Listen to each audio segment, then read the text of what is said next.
Day 6 of Fit With Me in 30 Days.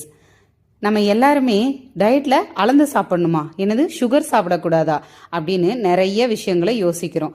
யாரெல்லாம் இப்படி யோசிக்கிறோமோ அவங்க எல்லாருமே ஃப்யூச்சரில் கலர் கலராக டப்பா டப்பாவா சாப்பாட்டுக்கு முன் சாப்பாட்டுக்கு பின்னுன்னு சொல்லி சாப்பிட்றதுக்கு மாத்திரைகளை நம்ம ரெடியாக பண்ணிகிட்டு இருக்கோங்கிறத கவனத்தில் வச்சுக்கோங்க. ஸோ குடும்ப தலைவர்களே தலைவிகளே இப்போ இருந்து அளந்து சாப்பிட்லனாலோ அளவோட எல்லா சத்துக்களும் இருக்க மாதிரி சாப்பிட்டுக்கலாம். இன்றைக்கி எனக்கு Day 2 ஆஃப் பீரியட்ஸ், அதனால் ஸ்கிப்பிங் பண்ணலை. Simple yoga, asanas, breathing and meditations பண்ணிவிட்டு அதுக்கப்புறமா நான் நட்ஸும் ட்ரை ஃப்ரூட்ஸும் சாப்பிட்டேன்.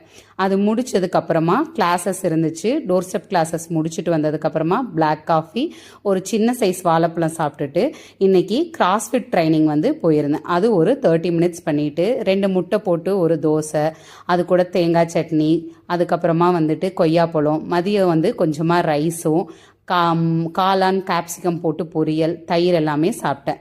ஈவினிங்க்கு மக்கானாவும் ஒரு காஃபியும் எடுத்துக்கிட்டேன். டின்னருக்கு பாசிப்பருப்பு தோசை, பன்னீர் கிரேவி, பப்பாளி சாப்பிட்டுட்டு எல்லாத்தையும் நோட் பண்ணி டேவை முடிச்சாச்சு.